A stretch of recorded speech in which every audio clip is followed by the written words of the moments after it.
Recording has stopped. You can still chit chat. Hey, Dhruv, how are we going to run it? Am I going to say next or the slides? So yeah, Thomas is going to run the whole thing together. Okay. And you can just tell next slide to Thomas and Thomas will Okay. move. Recording has stopped. You can still chit.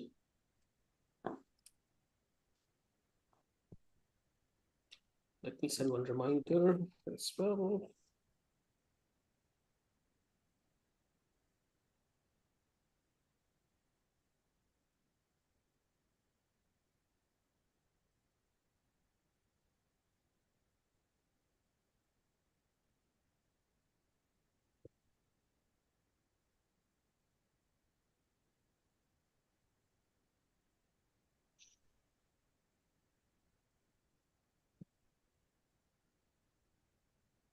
So Pierre, I like your T-shirt, Akihabara. Good souvenirs, huh? Yeah.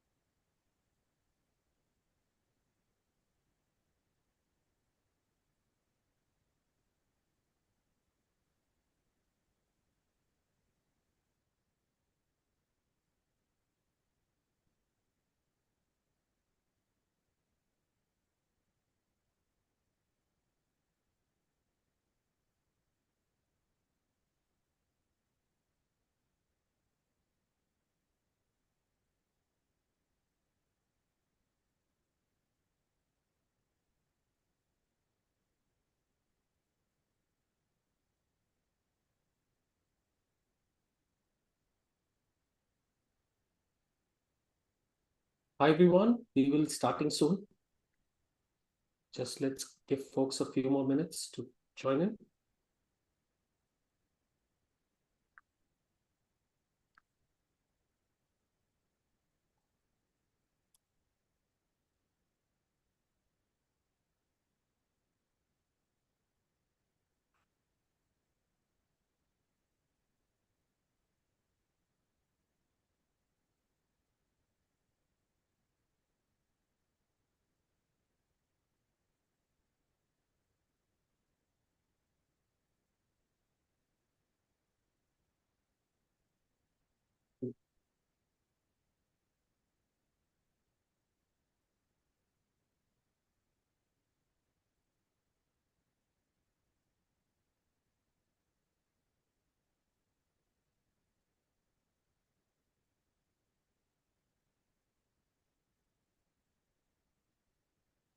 Okay, so I'm going to start. Just give me a minute. Let me start the recording.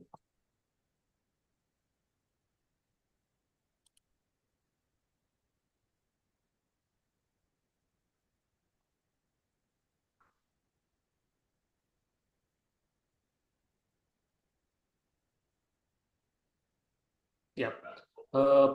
Can you confirm guys are able to see the screen? Perfect.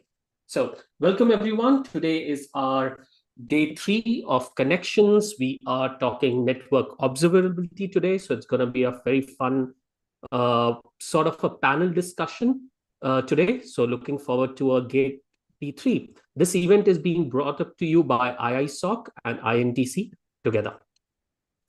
So I will put these links in the chat.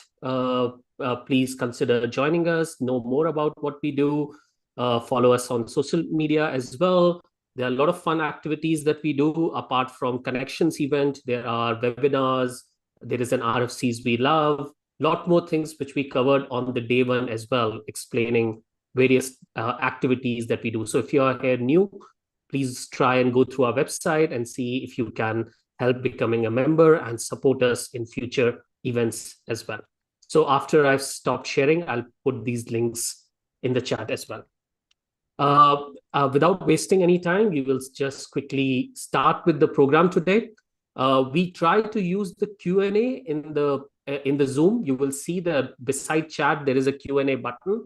You can enter your question there. Those questions are visible to other folks as well. So it would be a fun way to know what you guys are thinking while the presentation is going.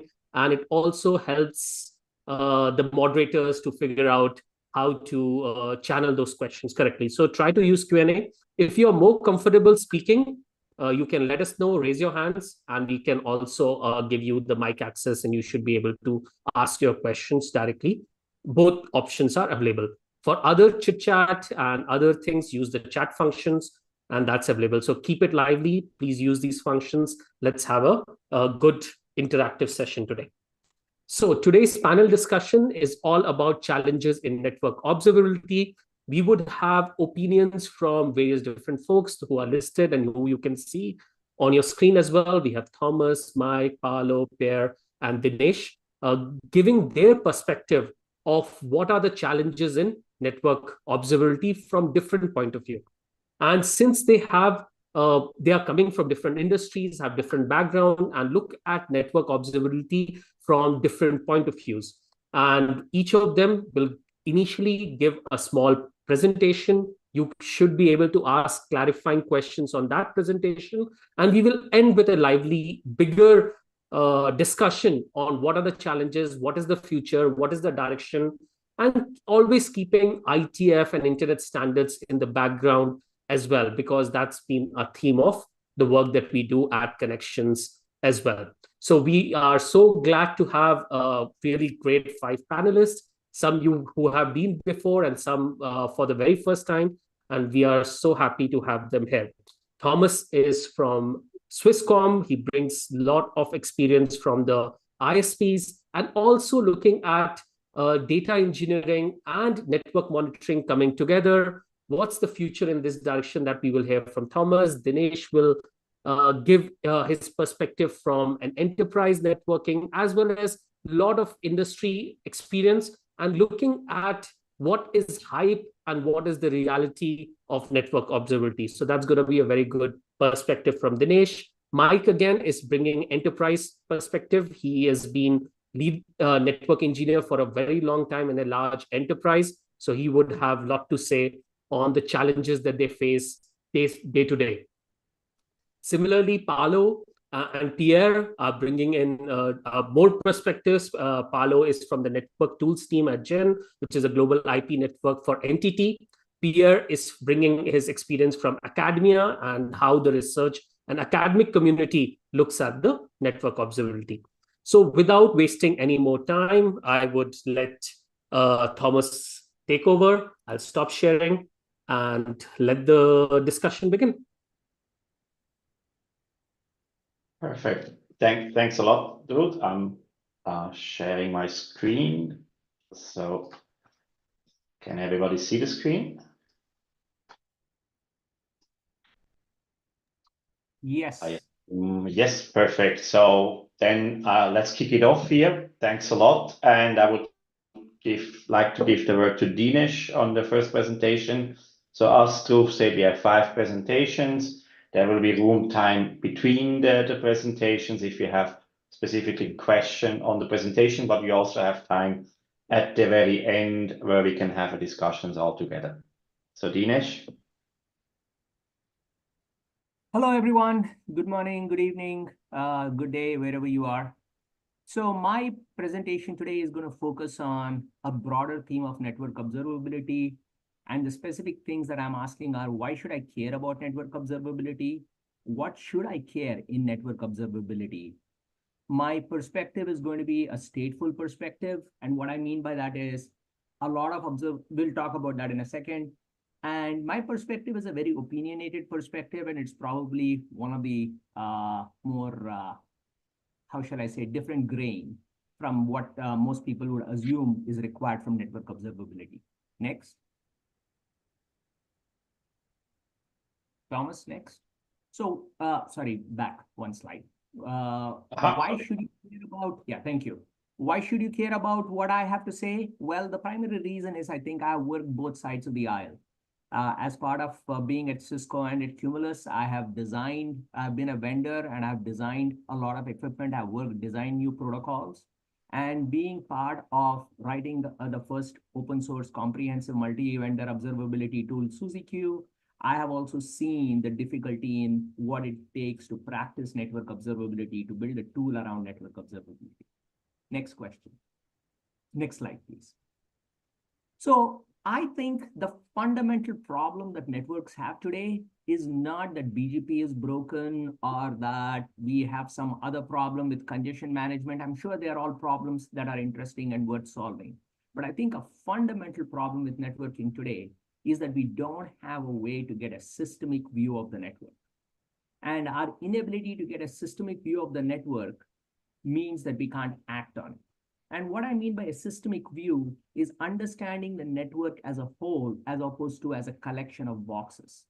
Today, largely, I see network operators think about networking as a collection of boxes.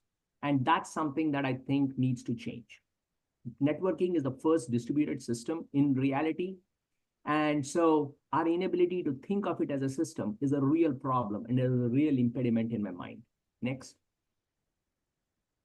So let's start with what observability is. In my book, I define network observability as the ability to answer any question you want to ask about your network.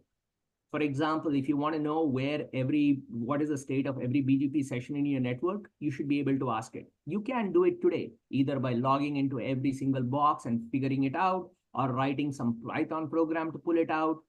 How easily you can answer your question is how observable the system is. And the more observable the system is, the more sophisticated can your questioning be. It's like if you knew the multiplication tables, you can do algebra. If you know algebra, you can do calculus. If you don't remember the multiplication table, doing algebra just takes a very long time. Next slide. So how does network observability help? Why should I care? Okay, fine, I don't have a systemic view. How does that help me? Systemic view is important to solve so many different problems about any distributed system. Observability in general has been used in the compute world, from where the term came, to largely troubleshoot.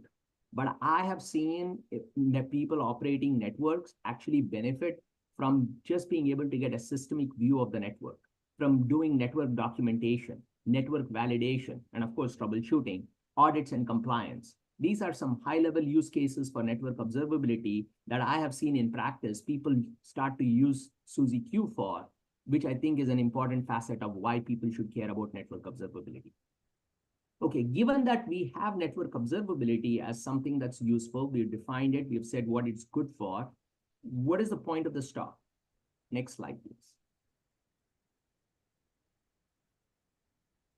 Well, observability requires that we gather far more data than traditional monitoring. Today, I have largely seen it is very much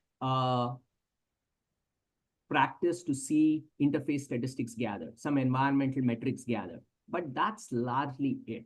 Yes, there are people who do some packet flow collection and do some log collection, but none of it is really put together in any meaningful way, and state certainly is not gathered much at all. Next slide.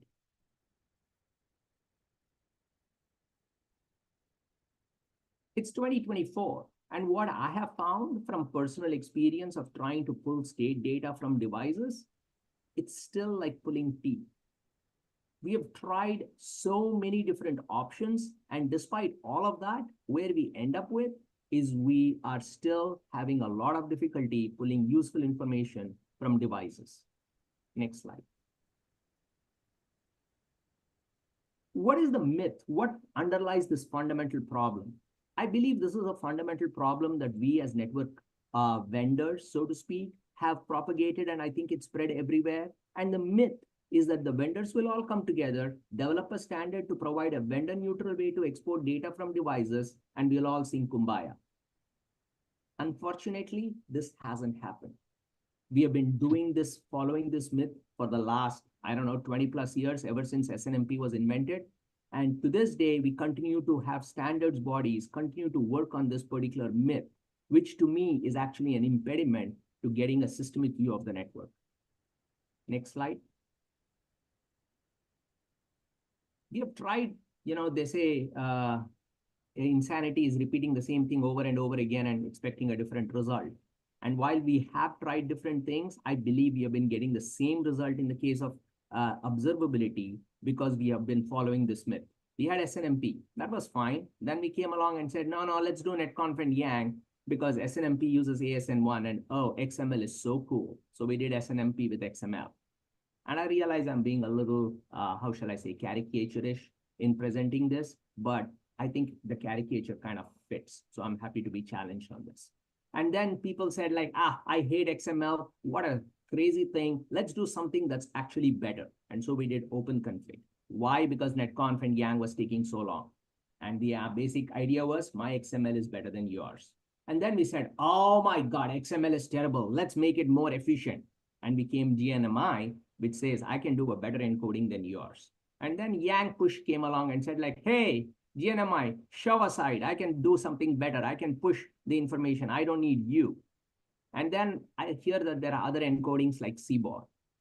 The fundamental point is all of these guys are still trying to emulate the OG SNMP, which is the myth that you can build a common data model across all vendors. Next slide.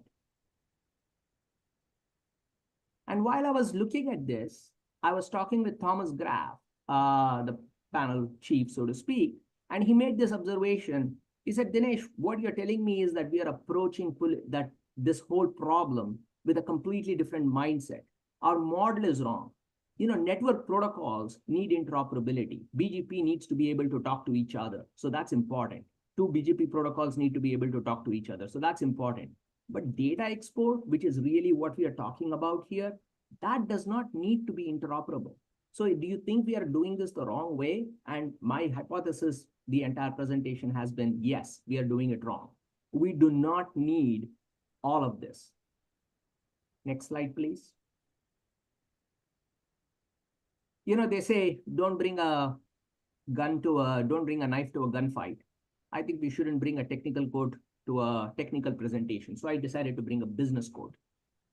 I thought that this particular point that Jeff Bezos was making is really important, which is it's not what's going to change in the next 10 years that's interesting. It's what is not going to change that is going to be interesting. Because on the basis of this unchanging underneath structure, you can actually build a successful business strategy. And I will just replace that by saying, by focusing on the things that don't change, we can build a good observability solution. We can solve one of the fundamental problems of networking, which is getting a systemic view, and everything else that systemic view enables. Next slide, please. So what's not going to change in networking? Well, the first thing that's not going to change is vendor differentiation. If I could have a penny for every time someone tells me when I've presented SuzyQ, how do you gather data? What do you mean SSH? Why aren't you using netconf? Why aren't you using OpenConfig? And when I say, fine, I'll use it. The very next question is, and how are you going to get vendor specific data if you use this particular standard? So we create a problem, we create a solution to create a problem, to create a solution. So it's like a cyclical issue. So vendor differentiation is always going to exist. That's not going to change. Developers will need to debug. That's not going to change. And devices have a very long tail life. I have seen this in enterprises. I've seen this in service providers. I've seen it in campus. 5 years, 7 years, devices have been around for a long time. Changing network devices, upgrading networks is really painful. So people tend not to do it as much as possible. The fact that devices have a long tail life means that we have to deal with things that have been around for a very long time. And the one thing that's been around for a very long time is show commands. If I can pull data out of the device using show commands, we will do it. And that one method allows SuzyQ to pull data all the way from 8-year-old, 9-year-old iOS devices. Yes, they are around. Juniper devices. Yes, they are around. To the latest Arista Dune chipset, Sonic, SR Linux. Through all of them, we can pull data. We don't always have to use show commands. For example, some devices don't do SSH very well. But if you run netconf on top of SSH, they do very well. And I'll leave you to think about what those devices are. We can talk about that offline. But my point is that as long as we have a standard way to pull data that is basically something that is used every day by all the people, that's what we should focus on building observability around. Next slide, please. Vendor-specific and consistent data models make sense, and outputs, of course, make sense, but trying to make it vendor-agnostic is a problem that's best left to the tools. So what should all of the different constituents do? Next slide, please. As a vendor, please treat observability as a feature. It's not SNMP. We need access to data, which means we want you to think about not changing outputs for inconsequential reasons. It's 2024, and there are still devices that don't give you show IPR worth all, for example. Now, just riddle me this. It's so much more easier, it seems, that we develop new protocols all the time than adding a simple option such as show IP route since, which is a time. Every device has a time factor that is associated with every one of the outputs, but they don't give you the ability to look at time and pull data only based on time, which means what? Oh, now let's invent pull and push and all of those complexities rather than just staying with things that work very well. And my reason for saying this is, had we focused on looking at the problem the right way, might we have fixed these problems earlier rather than focusing on protocols trying to solve this problem? Next slide, please. As standards bodies, you can have vendors submit their model and make them stick to it. Think of it more like INR rather than a BGP working group. It's not interoperability we are looking at. We are looking at things that don't change and should not change if they don't need to. Next slide, please. As operators, you also can treat observability as a required feature. I'm sure I have seen more network operators, users, engineers jump at the idea of a new BGP knob or a new feature, but not really care so much about observability. Don't do that. Treat observability as a required feature. Demand that vendors don't change outputs for inconsequential reasons. Next slide. So my end point is, let's not do work that lands us on an XKCD cartoon. We have all here, time is brief. Let's do something that's useful, something that's meaningful, something that's going to last for a long time. And from that perspective, let's focus on the fundamental problem, which is the inability today to be able to build a systemic view of the network. With that, let's focus on things that don't change and improve that a little bit rather than inventing a new protocol every single time. And this is specifically with respect to state. With that, I come to the end of my presentation. Thank you. Thanks a lot, Dinesh. I like to hand over next to get more an enterprise focus on Mike. So, Mike, the turn is yours. I think you're muted.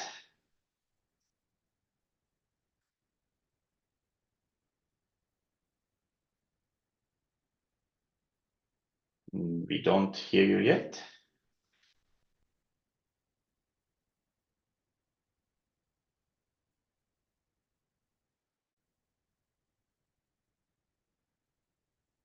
My fault. I was on mute. Perfect. Now we hear you. Now can you hear me? All right. Thank you, Thomas. And Dinesh, thank you so much for your great presentation. Give us a lot to think about.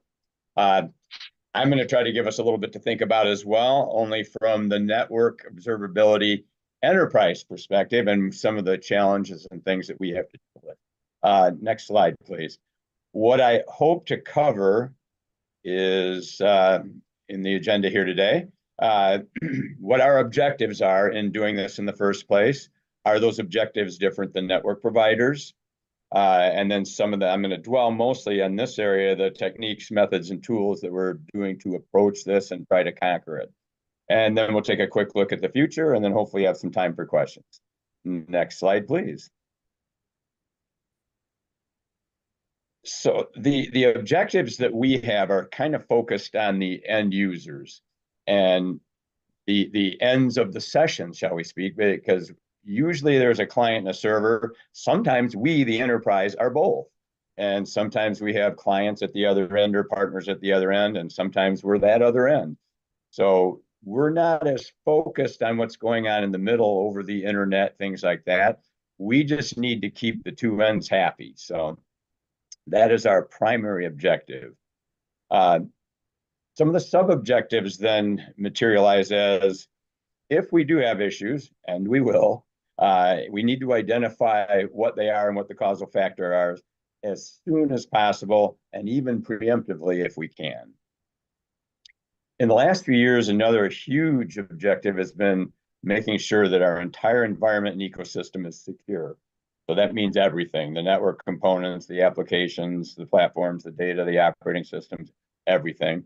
And do all that while complying to any regulatory requirements that we might have. And those might be internal requirements that we have with partners. And then there's a lot of standard ones. And I put a couple of examples there. Big ones for us in the insurance and medical industries is PCI and HIPAA. Let's go on to the next slide. So what we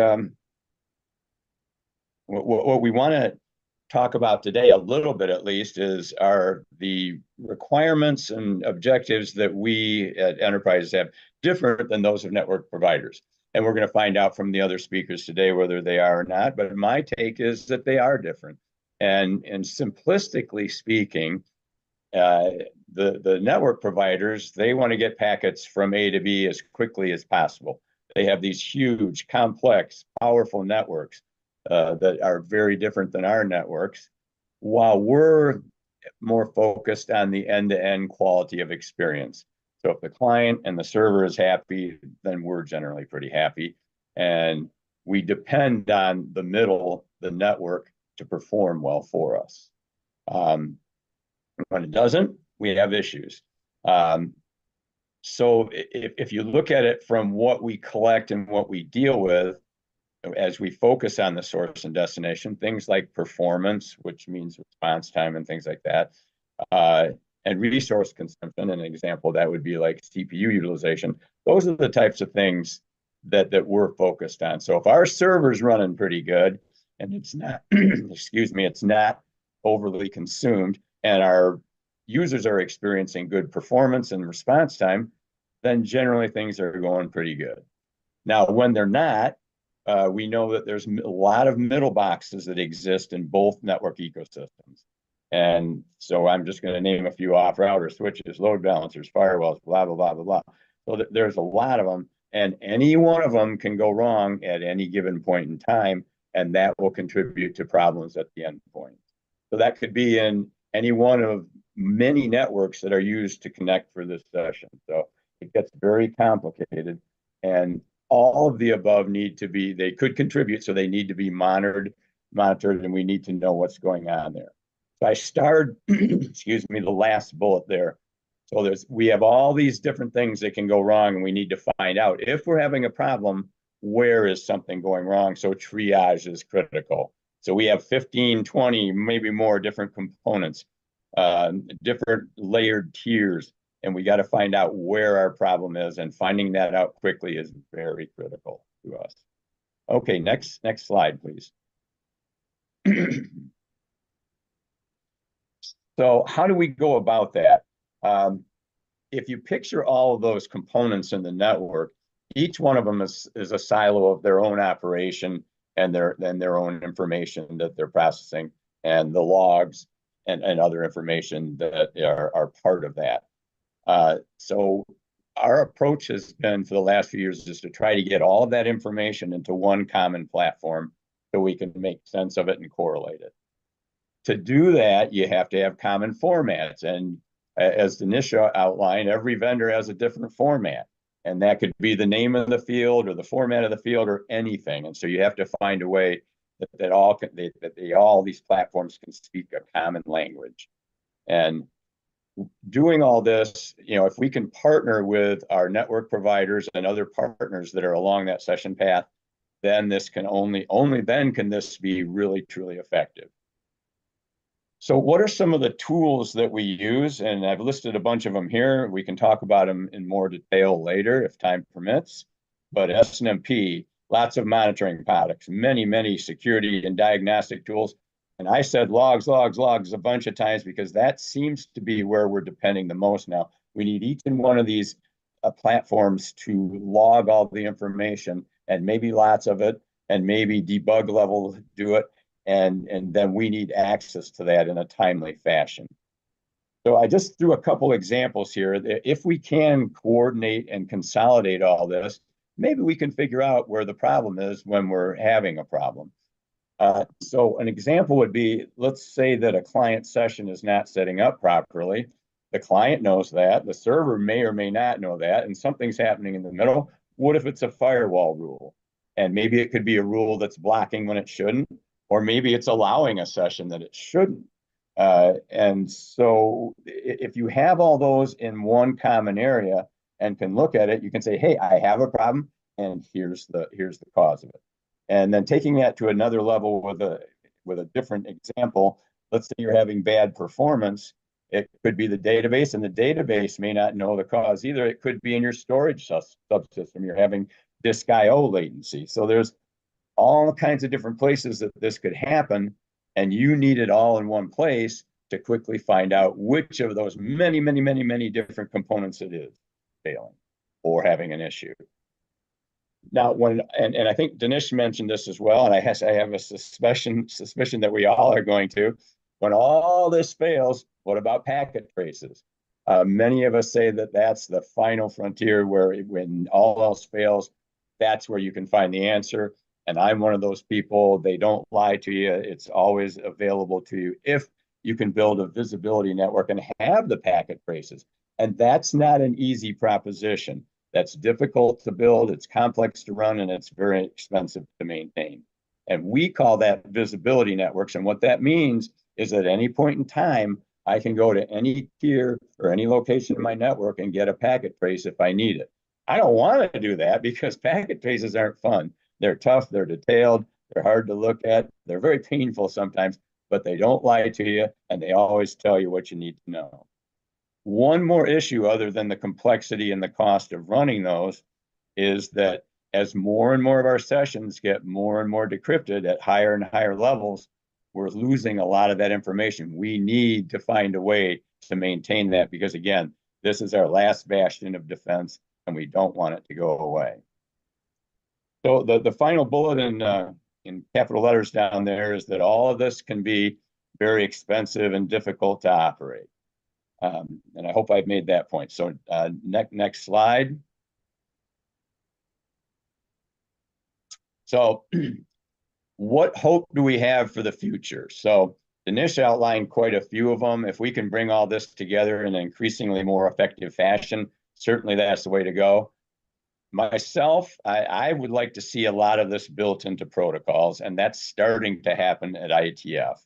And I'm going to give you a very, very great example because it's one I worked on, and that's PDM. And that's built into the protocol, and it gives us performance and diagnostic information along with the IPv6 protocol.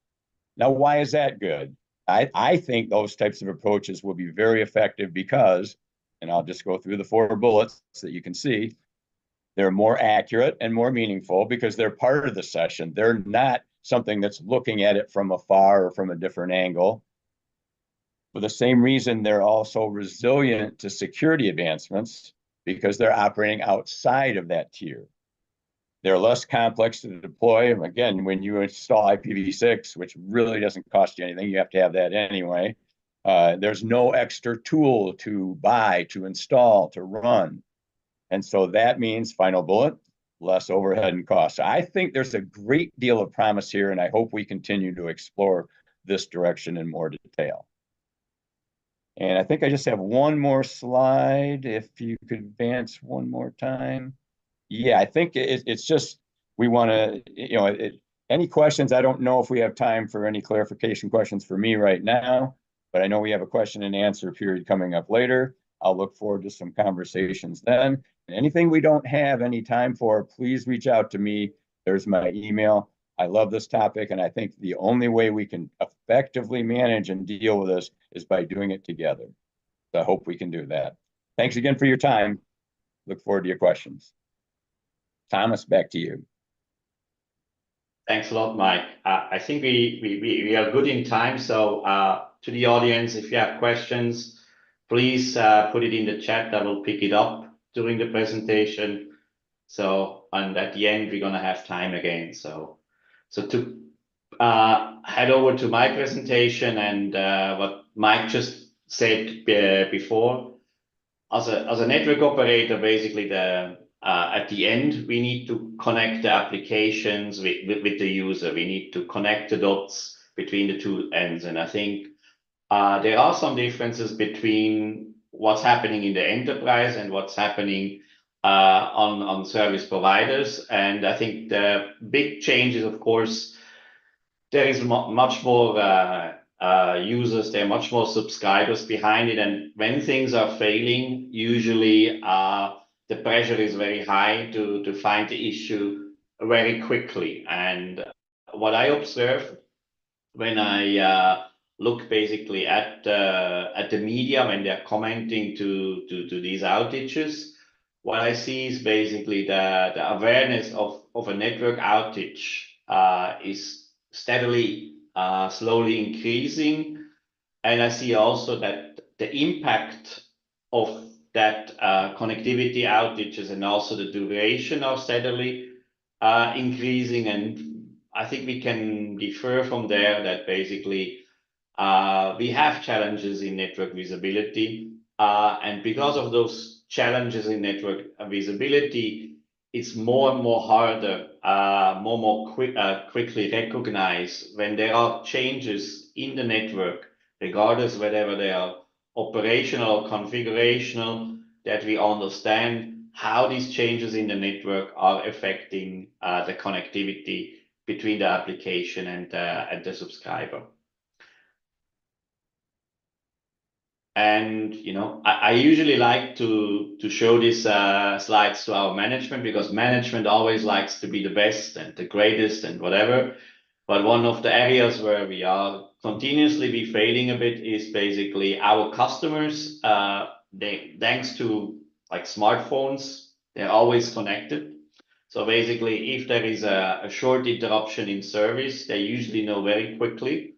And basically, it's on us to be faster than our customers, thanks to better observability features, that we are recognizing the impact quicker, so that we can actually get in mediating the problem before actually our customers are noticing it.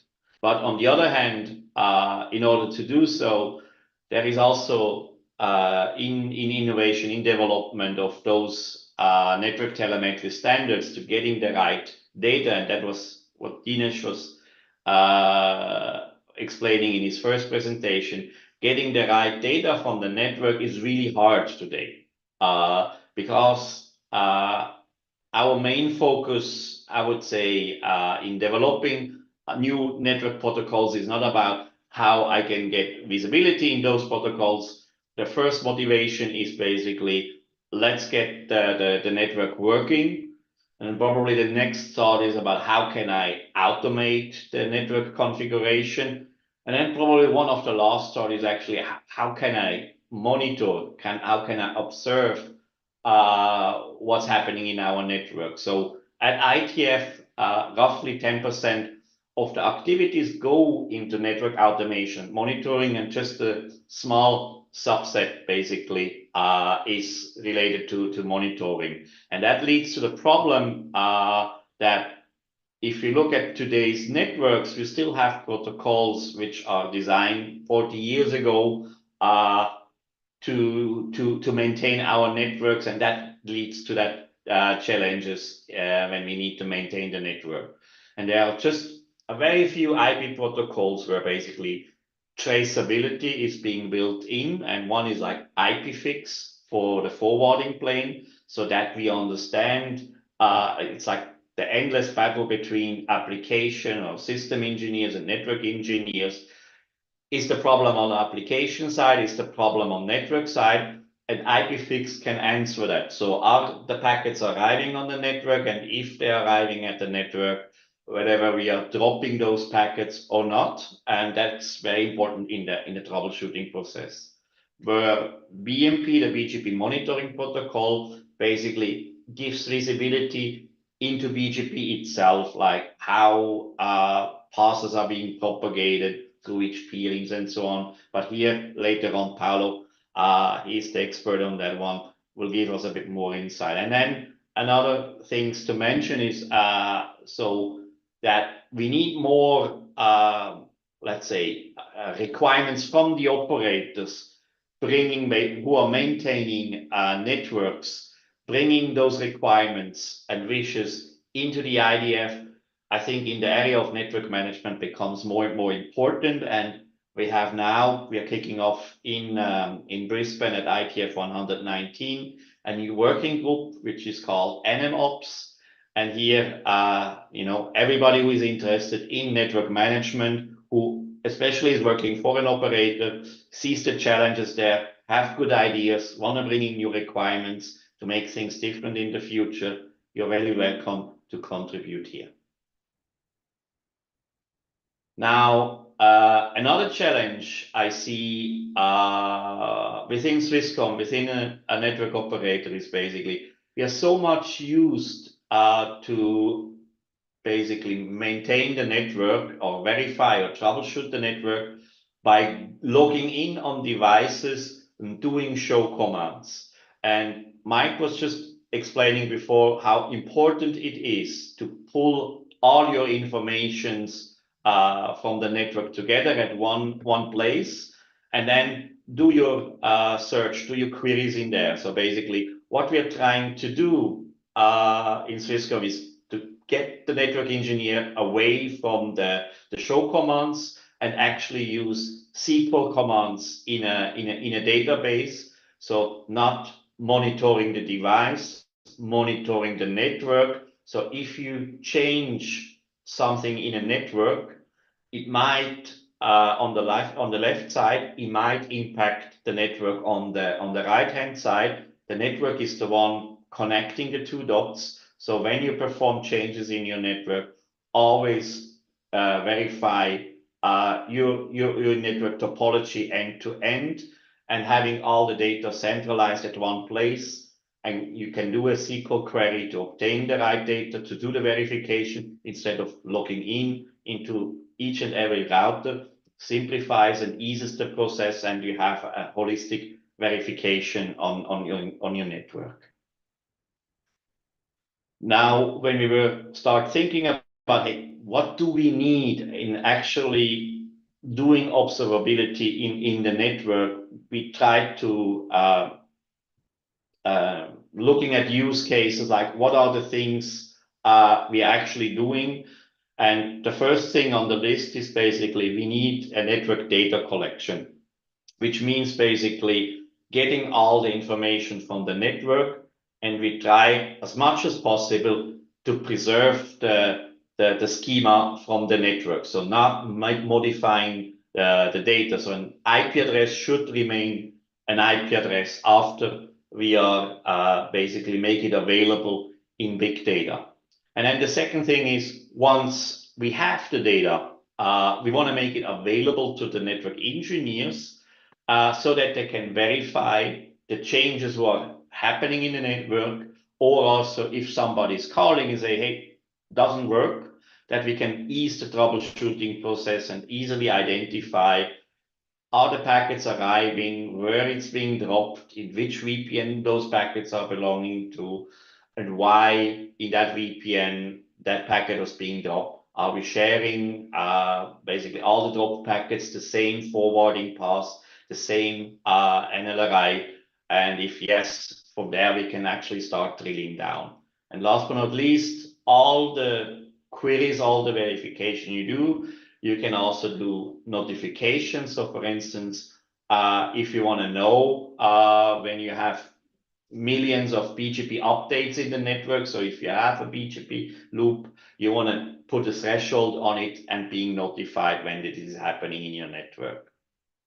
Then of course, at the end, I mean, there are just finite resources in troubleshooting, querying data in the network. We also need automation in network analytics, and that's network anomaly detection. And with network anomaly detection, we basically mean we have a connectivity service, and we're looking at all the three different network planes: control plane, forwarding plane, and management plane. And we look for changes in the network, and whenever those changes having negative impact towards the customer connectivity service. And if yes, we are raising a concern, we are raising an alert and describing what changed in the network and give the ability to drill down on those changes in the network. So basically, we are constantly 7/24 do a verification on the network connectivity service, but in an automated fashion. And if there is something, a network engineer can step in and have already the details on his table and can start drilling in. On the other hand, we have also network service level SLIs, SLOs, and here we mean basically at the end, a service provider is selling SLAs to its customers. So we have service levels we need to deliver to our customers in terms of drop and delay, and also in different QS classes for different VPN services. And at the end, with SLOs, we can define an objective which is usually slightly lower than what we define in the SLA. And with SLI, we measure actually whenever those delay and drops are, we are still in a level which we are happy with it or not. And if not, we start alerting it. But here, the story not only ends on drops and delay. At the end, when we are alerting, same as with anomaly detection, the network engineers already want to have additional information in the alert describing the possible root cause, why we are failing to forwarding the packets within this SLO. And here we come basically to the control plane and the management plane, verifying whatever the interface, the path, the endpoint on the VPN is always available, or also if we have redundancy at all the time. And then next is basically once you're throwing alerts in anomaly detection and also in SLI, SLO, in order to understand what changed in the network, it just makes it much more easier if those changes can be visualized in a routing or in a peering topology, and then you play from the past and see how those changes are happening. Another use case is more now basically focusing on the device and not on the network, is when you're provisioning more and more network services, some of your KPIs, it could be MPLS labels, VLANs, TCAM entries, and so on, deplete over the time, basically the more you're provisioning on the network, and you want to keep an eye on it and won't be alerted, not when you reach the limit, but ideally a couple of months before you're reaching the limit. So you're learning from the past and you're predicting into the future so that you know in which on which network nodes you need to act. And then last but not least, the holy grail we are all looking for is closed loop operation. So when in SLI, SLO, we are not fulfilling our objective, we can have with closed loop operation first. We are looking at whether this problem could be solved by applying a different configuration on the network. And if yes, we have basically, we predict the outcome of this configuration and apply it then on the network and see whether the prediction holds true or not. And if not, we are rolling back the configuration. So that's in a nutshell what we believe are the use cases we need to cover in the network. And basically on Swisscom side, the data collection, making the data available to the network engineers, and also the anomaly detection is something we already have, and we see the great value it brings, while the other things that we are start working on 2024 towards to implement as well.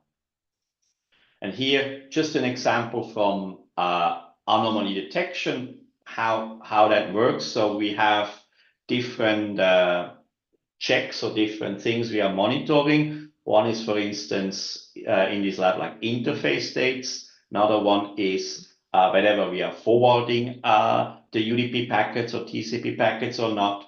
And then the BGP topology changes or updates and withdrawals. And then a so-called overall score, which gives us over all the different checks an overall meaning. And we have 2 VPNs here in this topology.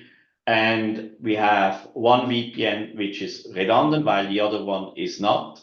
And then while going through a change in the network where an interface goes down, we can see basically on the VPN where on the orange one we are no longer forwarding, so we have topology changes and we are no longer forwarding, and therefore the concern score goes up. Here for blue and orange, and they are on top of each other, we see there are changes in the network, and so in the overall scoring, blue is still fine while orange is above the score, so we are starting to notify the network engineer that something went wrong. So on the second change, when basically also the second forwarding path goes down, basically the same principle. Now we no longer forward for blue as well, and we see topology changes for blue, and the overall score for blue goes down. So in reality, a maintenance window looks like that. So basically, this is just the same thing I showed before, and that's basically a slide in our so-called network analytics post-mortem we are doing, where we're actually looking at each and every incident. First of all, do we get the right metrics from the network? And then with anomaly detection, are we drawing the right conclusions? And at the very end, what are the things we can actually improve? And things with improvement means, do we have the right data from the network? Do we need to change or enhance certain network telemetry protocol and address it to the right working groups at the ITF? Or second, are we just drawing the wrong conclusion from the data, and there are some more improvements to do on the anomaly detection side? Here, just like another example, like sometimes things are happening not in the service operator itself. It can be something outside of the service operator network, but nevertheless, since we have to establish connectivity, here in this case from Swisscom customers towards Facebook, if that connectivity is not working, even though it's not Swisscom's fault, we're getting the calls. So customers are calling us and say, hey, doesn't work. And we need to understand basically where the problem is so that we can give the answer to the customer and say, yeah, this time it's not on our side. The problem is on the Facebook side. And also that we can make an assessment a bit how many customers are affected. And we can see here basically in this graphs, for instance, that requests are being sent from the customers towards Facebook, but that after a certain time, after an hour or two, customers simply giving up and not doing the requests anymore. While here at the bottom, we see basically traffic which is returning from Facebook, and we see when basically the problem has been restored, and the gray line in the background just shows us a comparison, just for comparison, like the traffic flow from the previous week. And here on the left-hand side, we see basically the BGP updates, withdrawals, and then basically how many IP addresses on Swisscom side and on the Facebook side were actually being affected. And what's really interesting, I think, here on this query is at the end, in order to see what's happening with Facebook, the only thing we need to monitor is the BGP AS number of Facebook. So basically at the end, in order to gain insight, sometimes you just need one identifier in your network, and with that you can query in the database and get from the different network plane angles a different view on the network and start understanding what's happening with Facebook.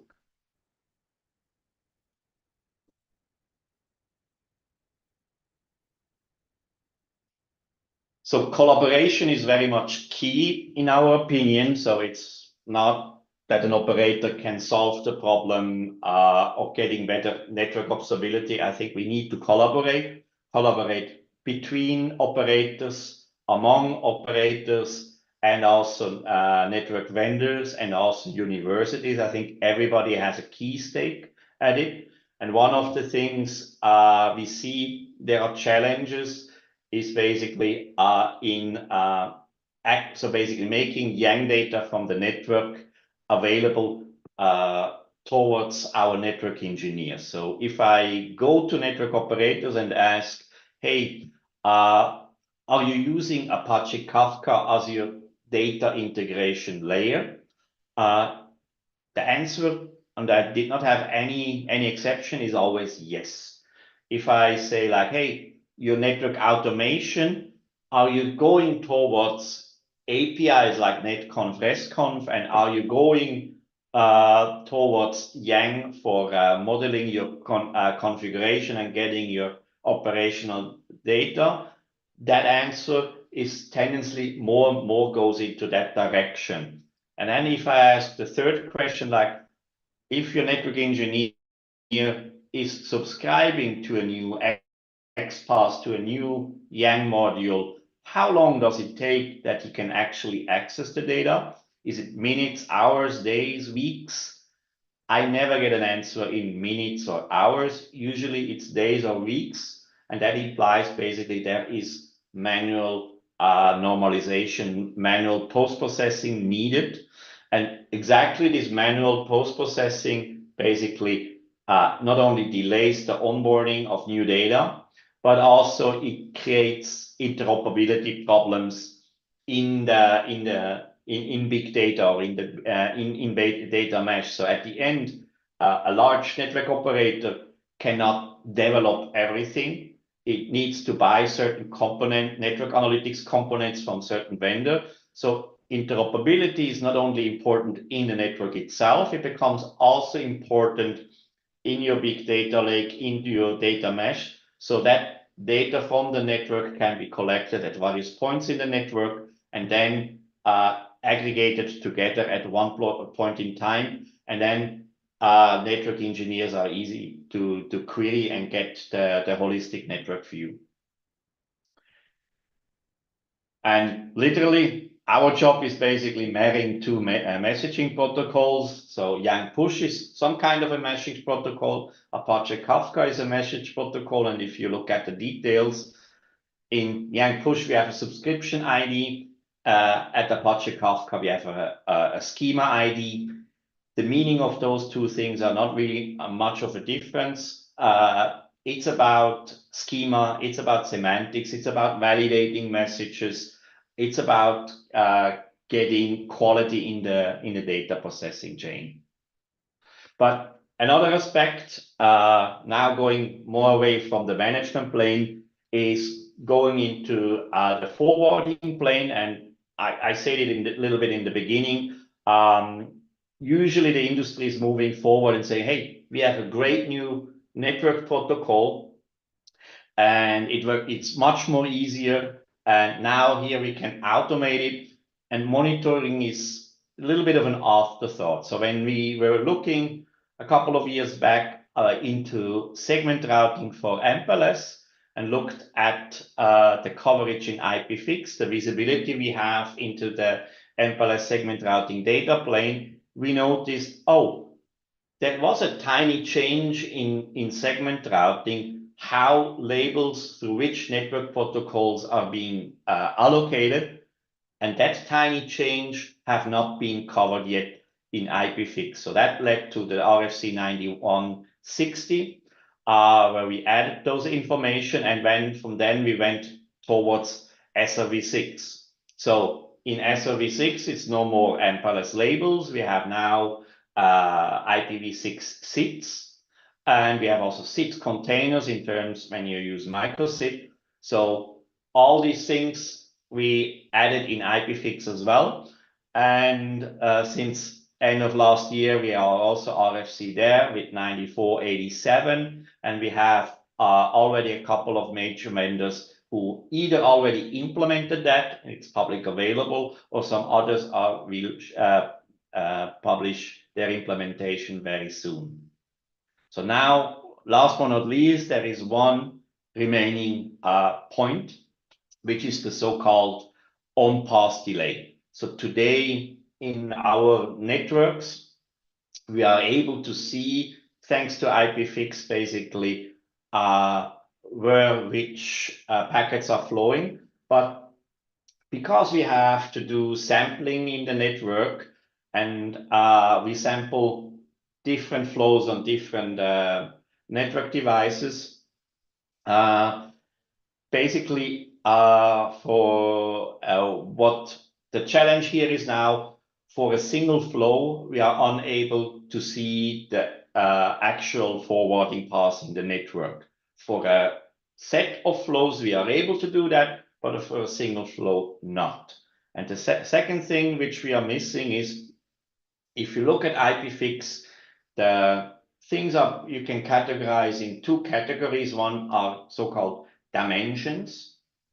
The other category are measurements. So measurements tells us today how many packets, how many bytes we are forwarding, and the dimension tell us on those interfaces, on those nodes, on that next hop, on that path, we are forwarding those packets. So we have network dimensions. But what we are really missing on the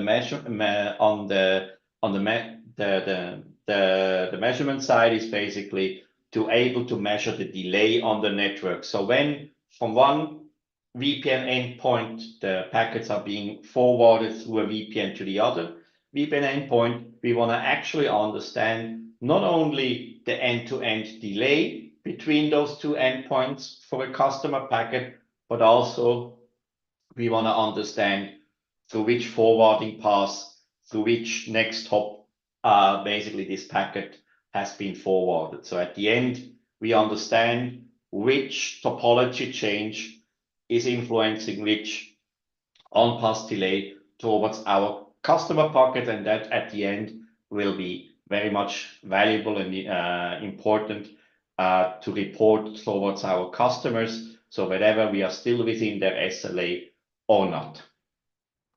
And that's my part from the presentation. There will be a link in the slide, so if you are interested in that network analytics space and what's happening at the ITF in that area, please click on it. And I would like to hand over now to the next speaker, Paolo. Thank you, Thomas.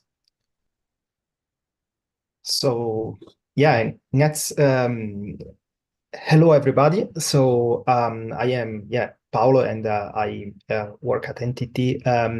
NTT is a service provider, and let's say I thought let's bring a different perspective, the protocol design perspective, because we work closely with Thomas, and you know, our positions were aligned, are very much aligned. So we thought, let's not echo each other on that perspective. So next, we can already go to the next slide, Thomas, please.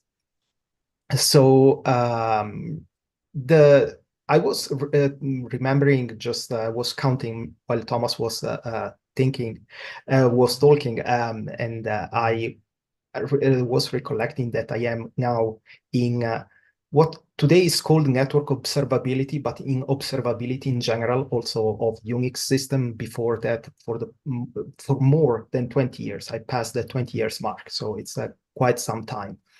And more recently, I've been, let's say, involved in you know, network observability. Like at ITF, I had this a fantastic experience with BMP. So that will be my next slide, you know, to take you a little bit through my most recent experience. So, but let's start from the very beginning. So, network observability was, in my opinion, never being a first-class citizen, right? And that is true for networks, but not only networks, also for Unix systems, right? So if you remember, like observability, security, like nobody was thinking probably, in the 80s or in the early 90s that we are designing a system, we are designing a daemon, or we are taking this IP protocol and it's going to be interconnected to the rest of the world and things like that. So observability, security were probably two of the most neglected aspects of when something was built, a protocol, a daemon, or whatever. I mean, the full focus was just like let's deliver the dream, and then all the rest we can think about it later, and maybe it's also not really needed. But what is very refreshing is that if we see, I'm speaking about the network industry and the systems industry, now we have a new industry which Thomas was talking a lot about, which is the data industry. And finally, it is refreshing. It's it's refreshing to see that it's more recent, and then a lot of thoughts that were not made many years ago, now they are made. And for example, in when you have a data pipeline, for example, in our case for network telemetry, a data pipeline comes with the telemetry. So you can think the telemetry of the telemetry. So you need to be able to observe a complex system that is healthy, that it's working, it's delivering the dream, right? So yeah, so many years ago, I mean, the issue with network observability was fixed up posteriori, like we can think about IPFIX or BMP, right? So IPFIX is for the forwarding plane, like we have a wonderful IP network which is routing packets, and then at some point traffic becomes too much, like even to pick up a little bit on what Dinesh and Mike, what they were saying before. I mean, packet trace are always the ultimate, the last resort, right? But when you have terabits of traffic, I mean, you cannot just packet trace everything. So let's say we invested a lot of time into make the network observable a posteriori, like with IPFIX and with BGP.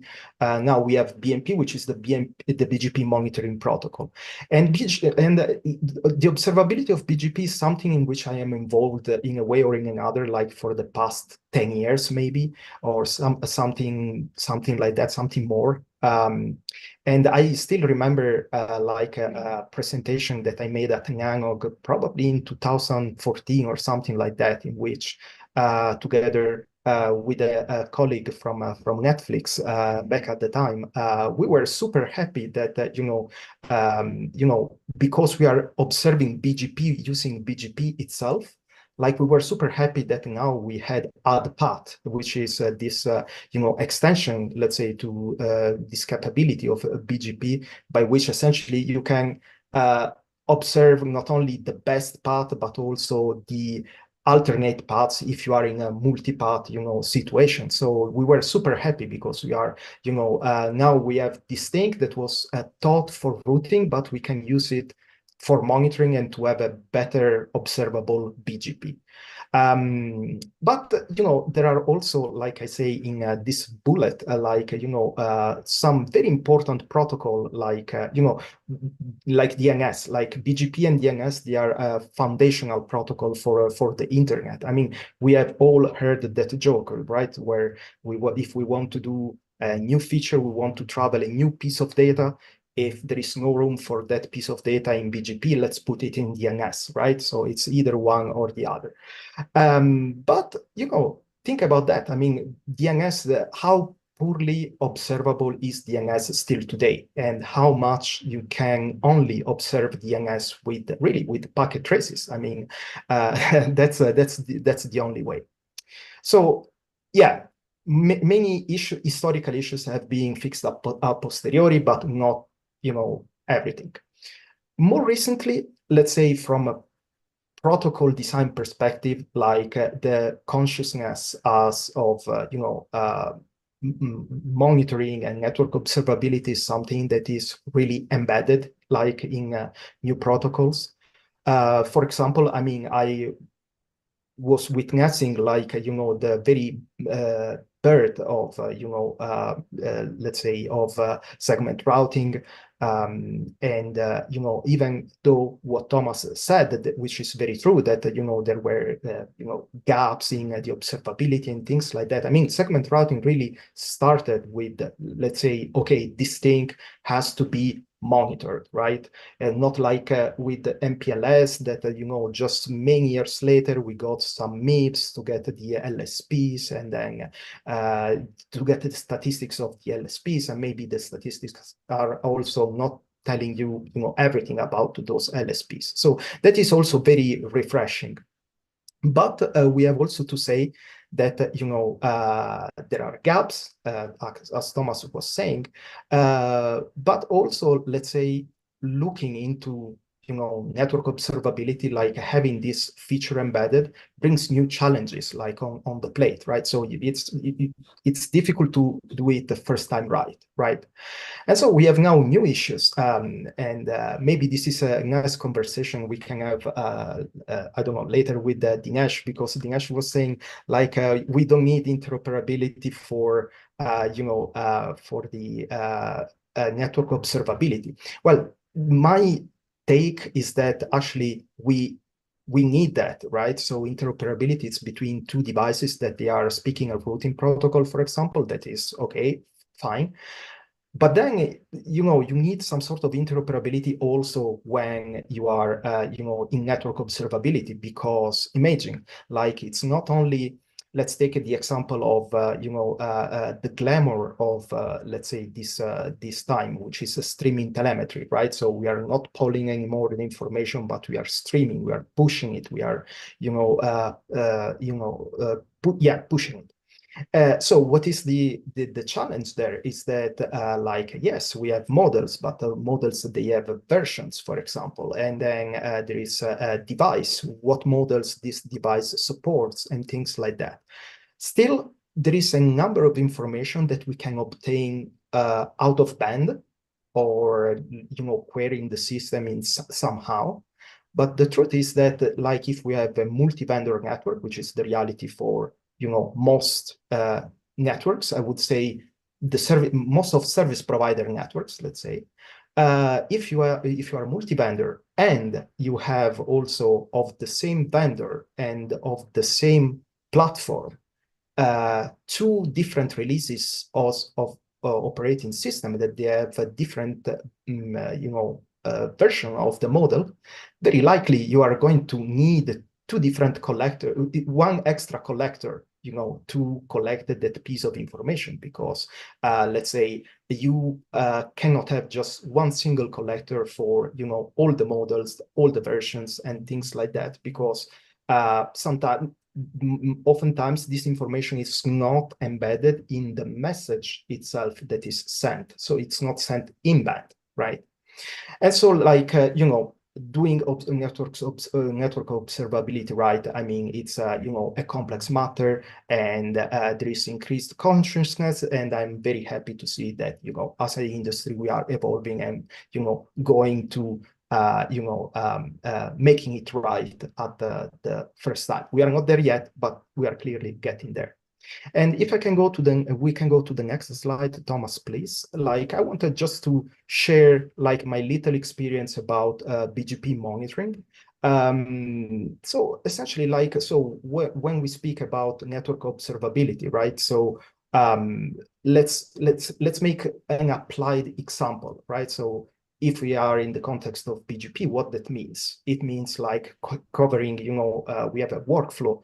We have seen in the slides of all our vendors how BGP announcements, transit through a router, like from ingress to then egress, whether we have to send some route and how we do install, of course, this information on the router. And so we have several vantage points, like the edge ribbing, like so the per peer edge ribbing, then we have the lock rib, and of course in edge ribbing we can apply some policies, and so we have the pre-policy and post-policy view, and then we have the lock rib, which is then like what we install, and then we have the edge rib out, which is what we send to our peers, right? And again, also there in case of BGP we can apply policies. So we have the pre and post policy. So the first thing of network observability is that if I have different key viewpoints for a protocol, I mean, I should, cover all of them.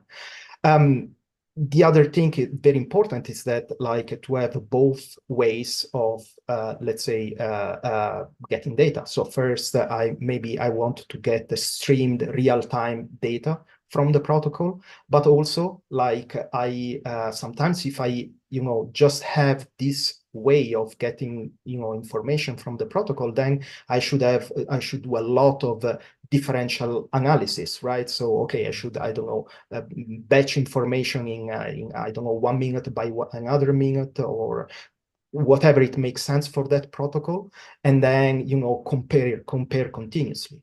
Whereas I need also, some event-driven with events of interest that are covered, right? So I want also that kind of telemetry. I want both the streaming, the real time, but I want also the events to be covered so that I don't have to always continuously compare, massive amount of data. Accurate timestamping, it goes by itself. One thing that probably bullet point that I should have added, and that was, very important point that was made by Thomas before, it's the ID, right? So you should always be able to identify which device or which component of which device is sending me a certain information. And this is also something that we are learning with time. How many times we had a monitoring protocol of some sort, and instead of giving me the ID of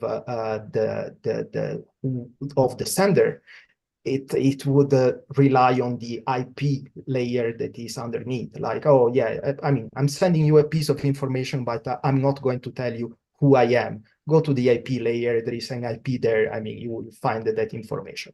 Well, identification is very important. So accurate timestamping and identification are two very important pieces of information for observability in the protocol design of a protocol that is network observability. Statistics, it goes by itself, it's very important.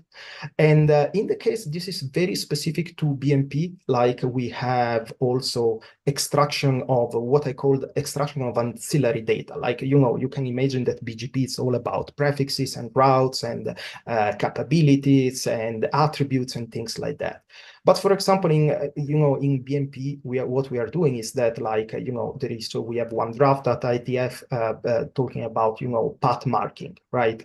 So a path can be marked as primary, backup, or it's active, but it's a part of you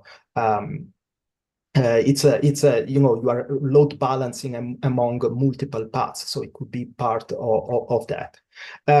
So that is also very important. Like it's data that is part of that is very needed for forwarding traffic, but it's not BGP itself, right? So, and associating this sort of forwarding, in this case, forwarding forwarding information-based data to the BGP, which is management plane, it gives a lot of benefit, a lot of increased visibility. What are the use cases of BMP, but also of any, let's say, protocol that is useful for network observability? Security, I mentioned it before, troubleshooting and debugging, insight, in just gather data. And of course, correlation. So we get back to the identification that Thomas was telling before, and like also Thomas was mentioning before, the Holy Grail, the closed loop, like, be able to do some sort of, closed loop operation. An example, super simple for, BGP would be like, for BMP and BGP would be like, I am observing edge route, so which, let's say, what I am, sending to my peers. Let's say I know what policies I did configure, and then let's use BMP to see whether my intent, like what I want to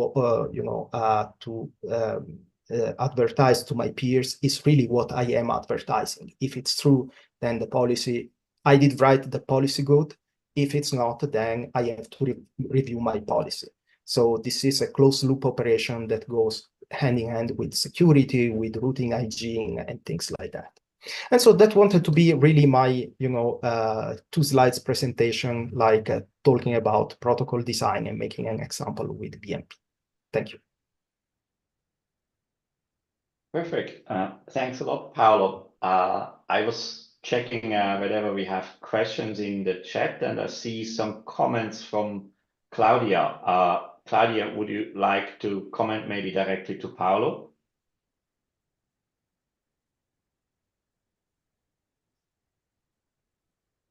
Hi, can you hear me? Yes, we can. Sure. Excellent, Paolo. No, I loved your 2 slides. I love the approach of taking something that you find useful and works, and kind of decomposing it to the characteristics that you think make it valuable, because I think there's a lot to be learned from that, and I'm hoping that more of that can take place before any kind of big solutions come about. And the other thing I did want to mention is that your comment about DNS really hit home. It's like one of the most important things, and it is terrible, right? Yeah. Serve. You're right. At that point, DNS, I immediately have to go to packet captures. It just never really, you really crystallized that whole thing, and I'm sitting here kind of stunned. It was so obvious, and I didn't see it. Thank you for your comment. Yeah. Thank you so much for your talk here. I really enjoyed it. Thank you. There was another question from Kanan, but I think I will take that at the end about the IPF and where the observability is being covered. Let's maybe move on to Pierre's part. Just give an academic perspective on the topic. I try to be very fast so that I leave some time to the question. So I felt some relief to see this apparent slight conflict of opinion between Dinesh, Thomas, and Paolo, because I am conflicted myself on the topic, actually. So in order to emphasize the Dinesh statement that just give us the data and we'll deal with it, I would like to talk about the evolution of my students as telecom engineers. So next slide, please. So in the past, like 15 years ago, our students were like signal processing specialists, and we were in the context of a routing lab, we would evaluate them on their ability to configure a bunch of routers and troubleshoot them when there is something going wrong. And now in the last years, basically, what we put on the job market is software developers that are good at it. They spend 30% of their time actually learning computer science. And so the lab is no longer about configuring a network. It's about writing software that is going to, based on an intent file, push configuration onto a network lab and then troubleshoot it while the network is living. And in the last 2 years, actually, what we have seen is that we have the same students, but on steroids, because on their secondary screen, what we see is that they are developing their lab using ChatGPT. And so what we have seen is that all the bonus features that they could have and that some of the students may have like 3-4 years ago Now it's a done deal. All the groups, like except 5% of them, have those bonus. So they develop much faster, and they can actually focus on the actual networking aspects and on the quality of their code because they have the new tools to be able to provide this development. And so what we put on the job market now are telecom engineers that are actually computer scientists who become also data scientists and who have a deep understanding of how a network operates. And so I tend to agree with Dinesh that if the network could just give us the data, well, the people who are going to actually do the things we are talking about today, I have the sufficient skills and tools in order to be able to run a network, basically. Now, next slide, please. Now, on the other hand, when we look at the evolution of what type of practical research we are being tasked to do by the industry, well, while in the past we were doing basic research on one dimension of a network, trying to focus on a specific aspect of it, now what we are being asked to provide by the industry are like proof of concept products that, if we look at the collaboration we do with Thomas and Paolo, for example, where we basically have to analyze an entire network in near real time while focusing on a very broad set of information. Like, I mean, every other month, Thomas is adding a new dimension that we have to incorporate in order to, as he was saying in his presentation, to detect service disruption before his customers do. And Mike was also saying that when there is something wrong in the data, we need to have a speedy triage of all that data. So they want fast and good processing of that data, right? And if we talk with Thomas Management, that is funding the research, they are going to also say, what's the cost of all of this, right? And so when we try to have the three being considered together, there is no way we can just say we are going to throw money on the ingestion of the data and throw development money on the actually writing the processes about that data. We have to find ways in order to make that ingestion efficient in order to, I mean, it's blunt, but in order to reduce cost, basically, and to reduce the cost of providing a good and fast way to detect issues that we have in our network, right?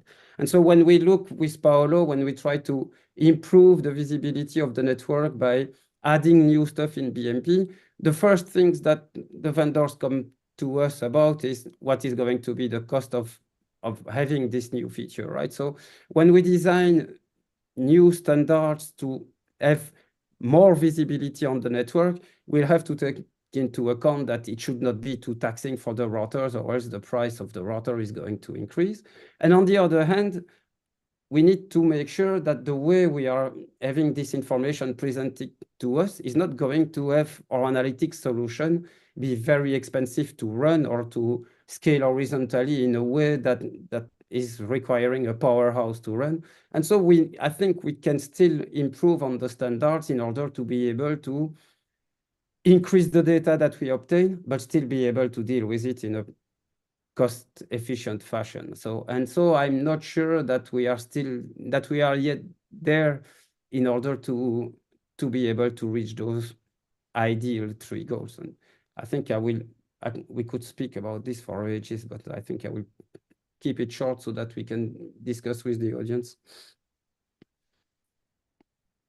Cool. Thanks a lot, Pierre. So I have here this closing slide, and with that, I would like to kick off the conversation with the audience. And I think what better way? I see Kanan had a very good comment on NMOP. So maybe Kanan, do you want to share that with the audience, with the panelists?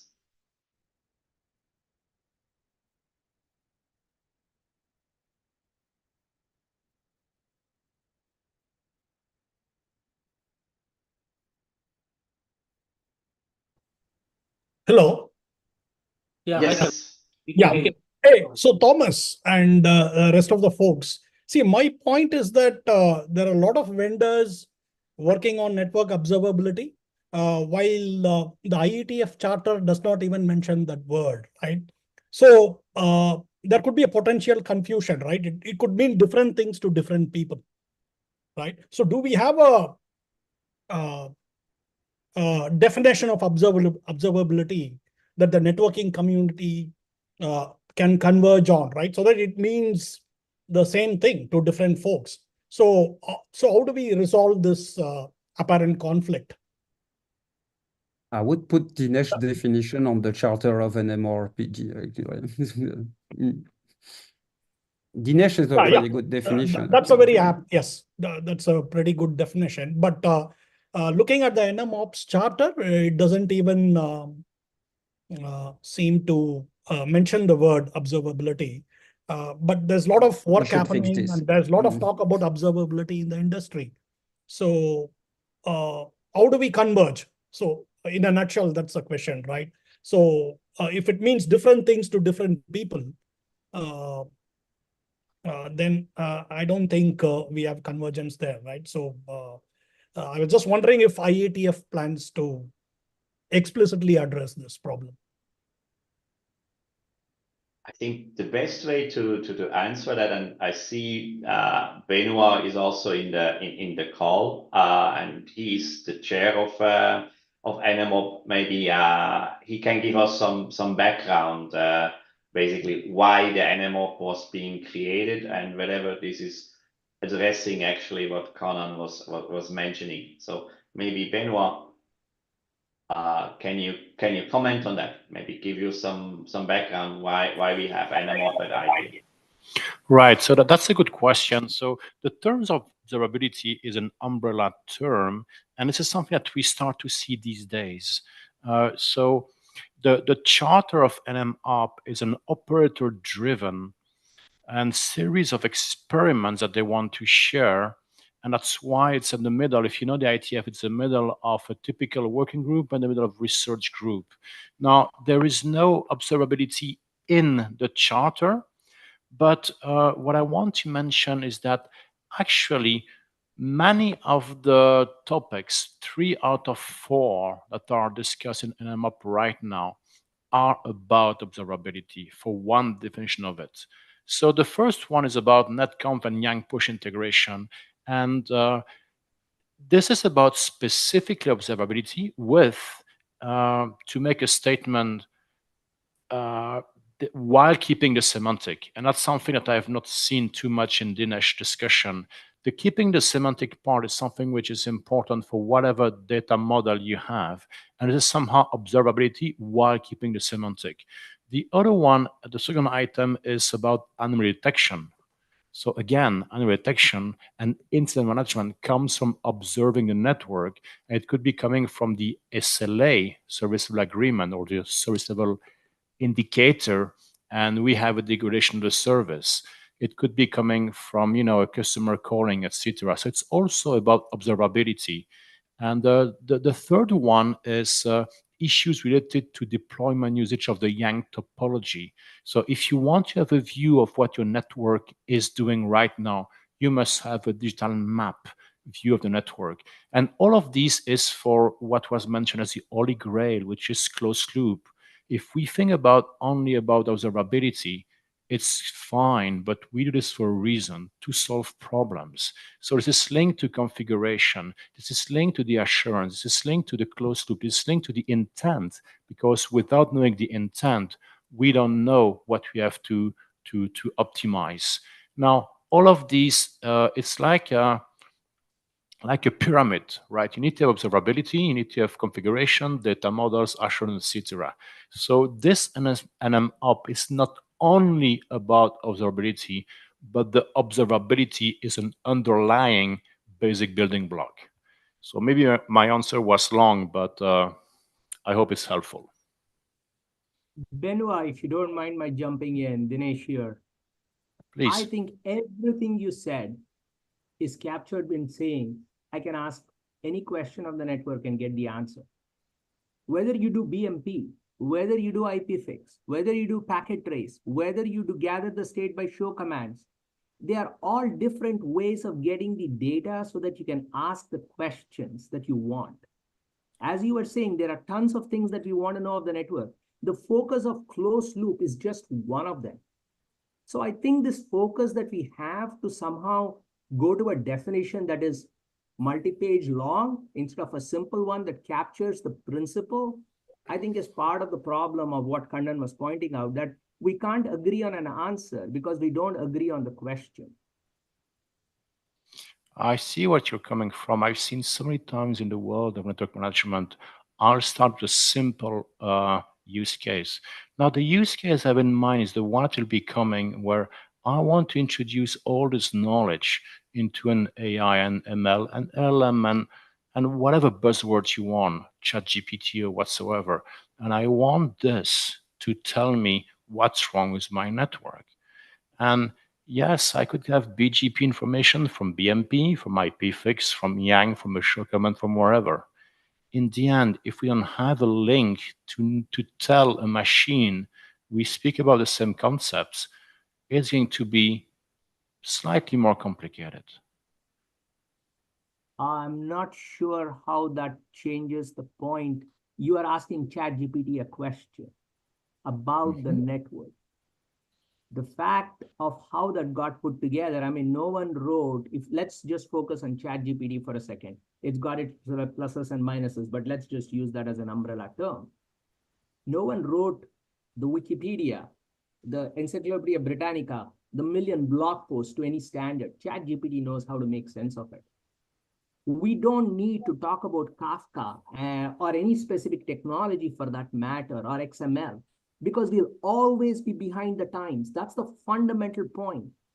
There is a lag between what vendors do, why they do what they do, when standards come. I mean, when I was at Cisco, to be honest, I took to standards what was already being shipped to customers, which meant that we had to be working with customers long before standards ever agreed to anything. And when they agreed, we had already moved ahead.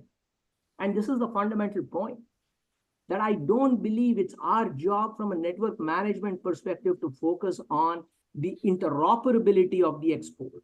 Yes, in BMP makes sense. I don't deny that in BMP, you know what, it has to have a meaningful way because it's part of the protocol. Similarly, if you're going to add observability to the protocol itself, makes sense. I completely agree on that front.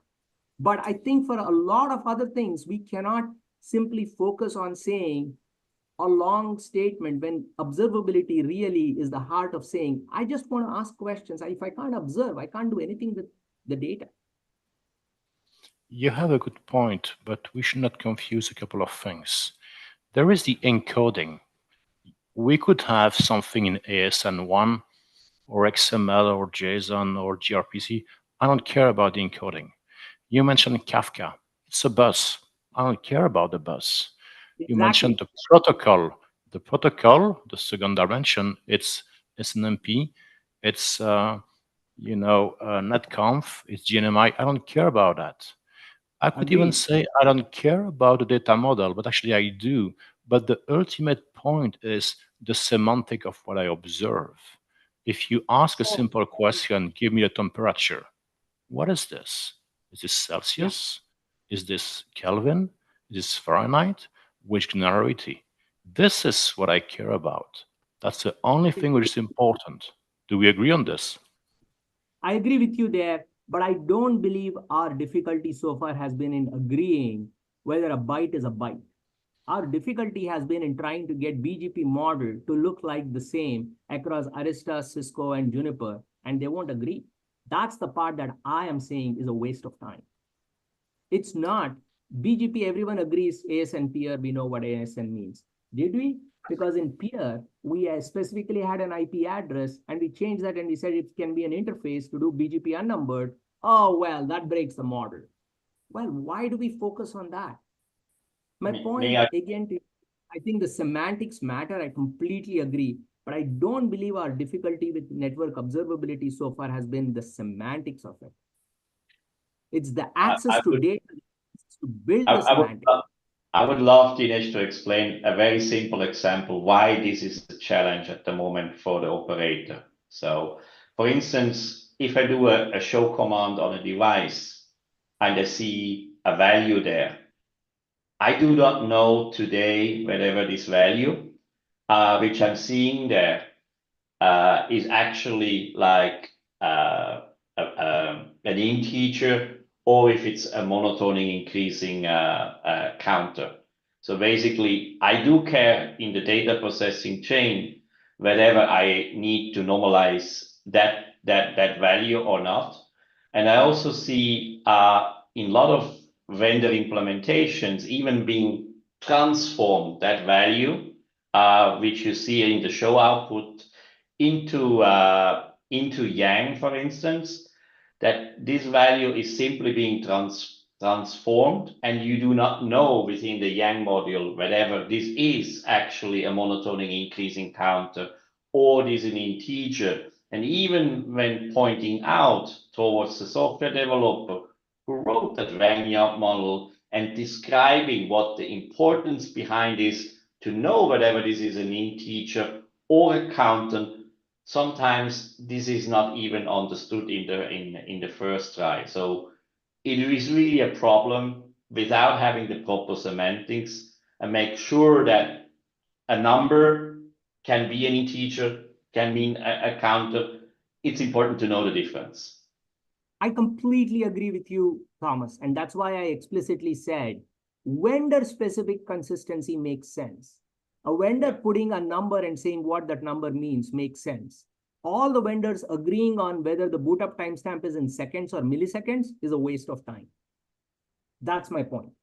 You put it in milliseconds, I don't care. Someone else puts it in seconds, I care less. Instead of arguing about which is better, if we can just agree, please put the units, move on, we will be much better.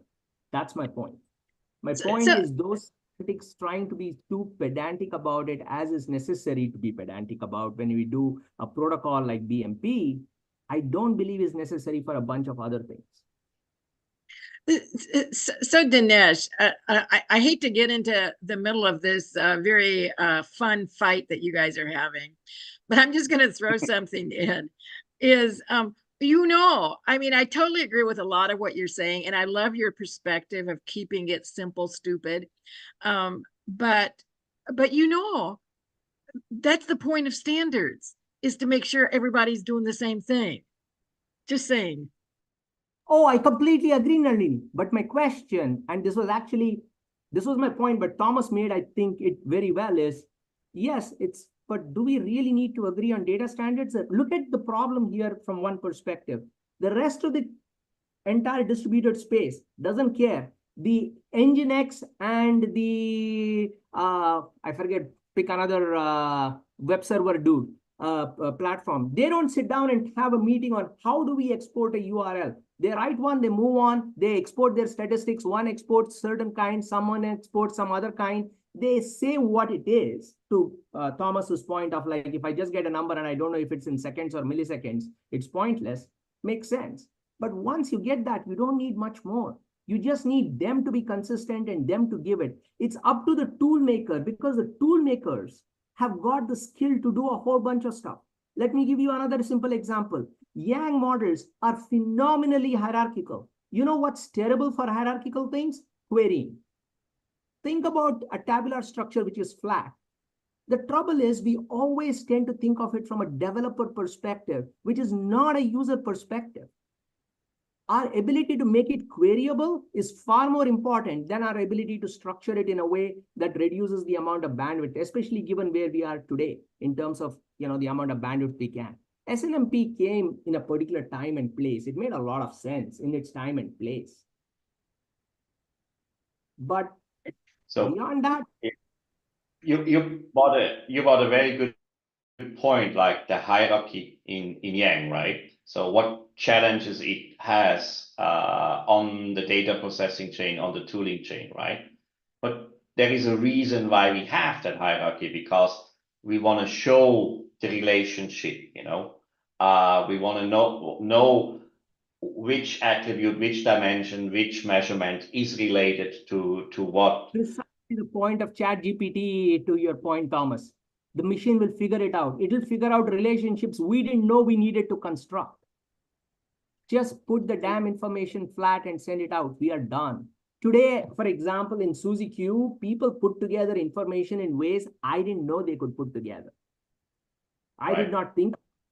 And that's my point. My point is people will do what they want in terms of mixing and matching and mashing information.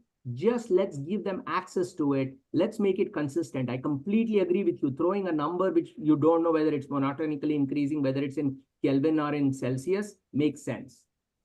Beyond that, and for heaven's sake, don't put NA. But here is a problem that I see over and over again.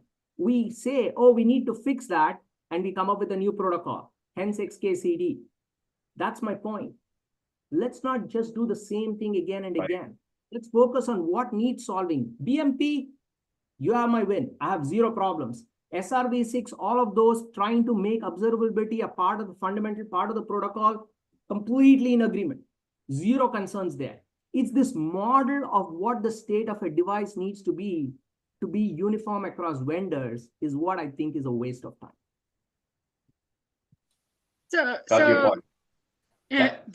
Go ahead, Thomas. Yep.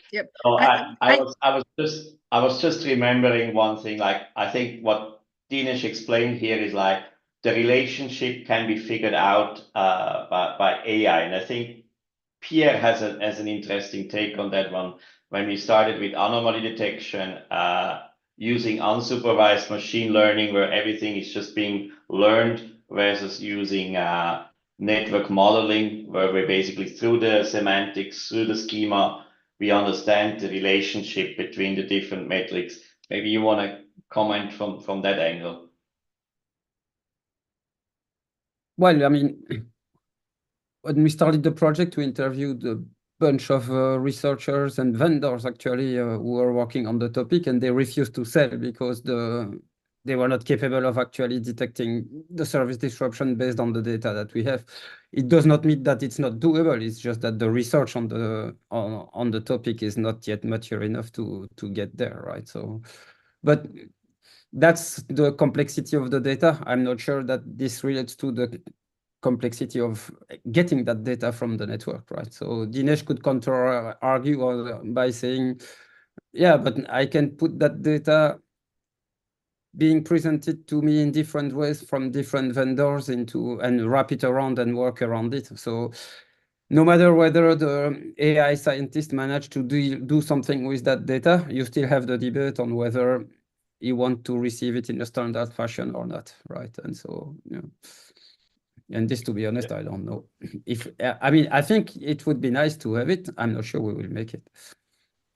The key question to me is whether or not we could find a closed loop action telling this is what's going wrong in my network and this is the solution.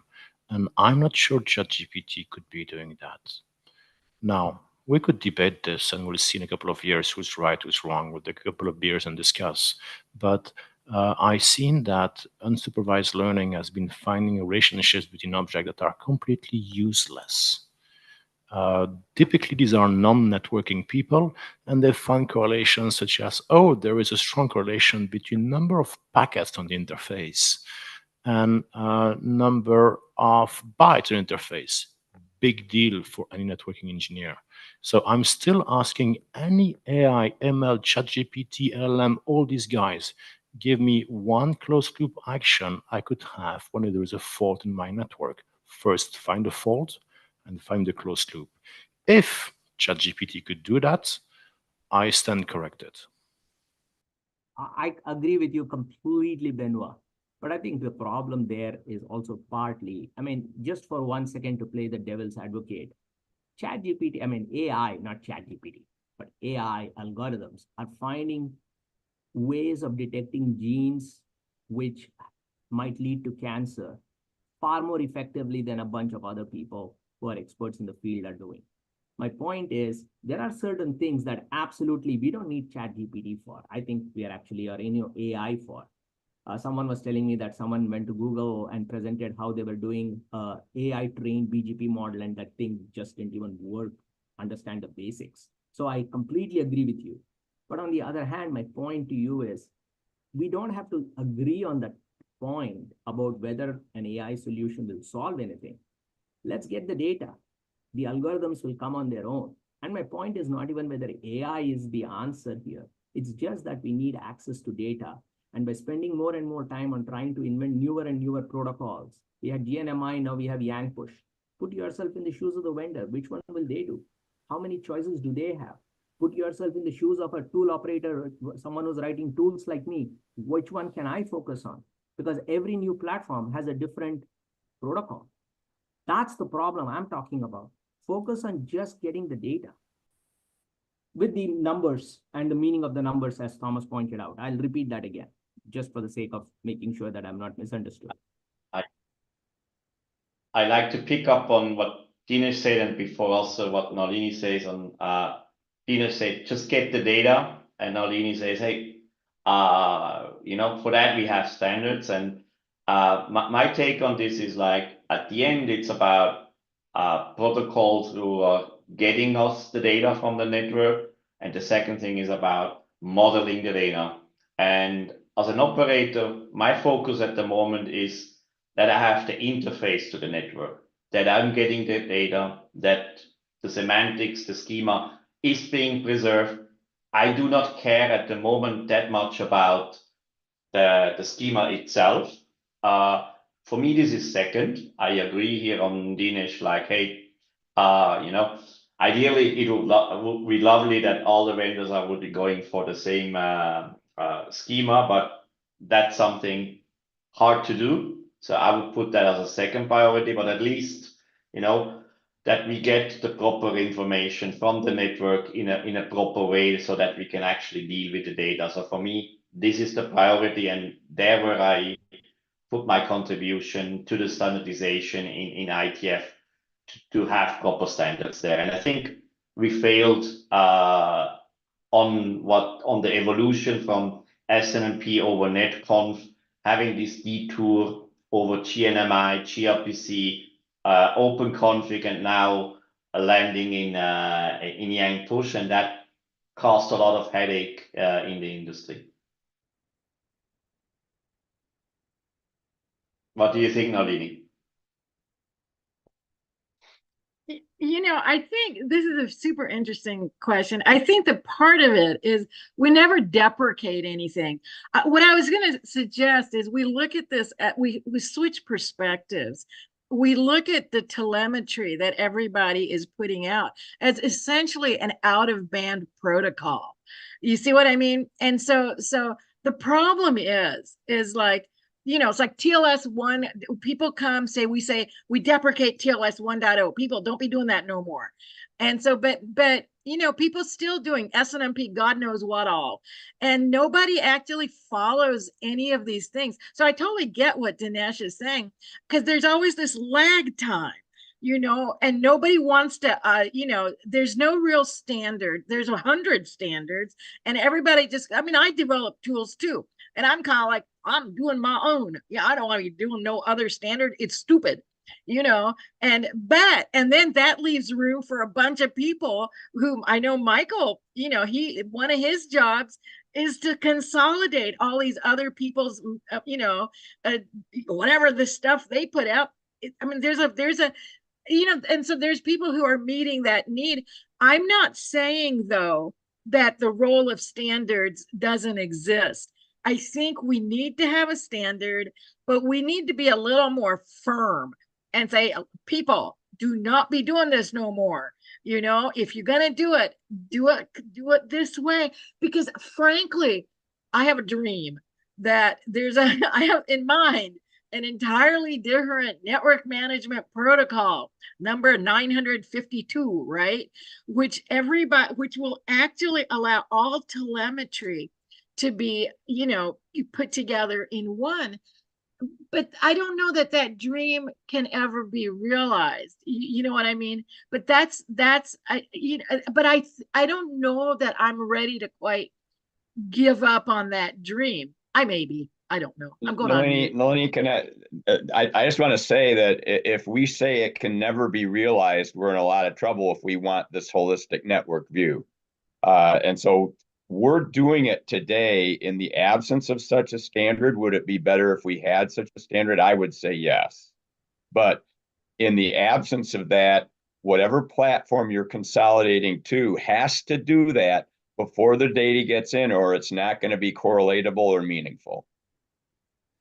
People will find a solution. Sorry, I'm going on mute. Dinesh, you talk. No, Nalini, I've spoken a lot. Please go ahead. it's, you know what, it's like, again, what I bring up is like, it's like, why black markets exist. A black market for drugs exists because there's a market. I'm not saying that log consolidation, and I think, you know, and tools like what Dinesh does are black, you know, are drug dealer, you know, but I'm saying there's a market for such things. And so, but I'm not, as I say, it's a very difficult thing because part of the problem too is like, if you think of the innovation ecosystem, where innovation happens is like, you know, is this 2-person company in garage, because I love that space myself, you know, and the 2-person company in garage is like, all these other people are losers.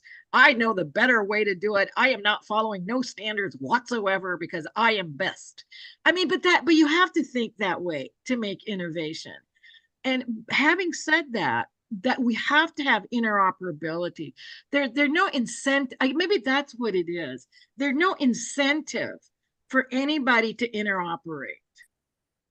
But there doesn't need to be any. And I think if we go back to the IETF maxim, be conservative in what you send, be liberal in what you receive, and you apply to data export, we are done. We are trying to do the opposite when it comes to data export. We are trying to be rigid about everything, about what you receive, what you send, how you do things. Instead of that, we need to relax and stop trying to get that right. Because that's where we spend all the time.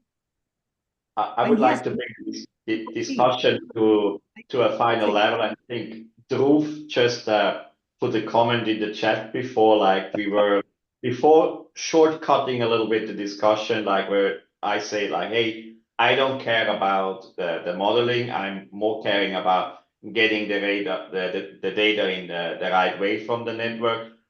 But Dhruv has a very interesting point. When we go now towards service modeling and network modeling, things are changing here. Maybe Dhruv, do you want to comment on that a bit more?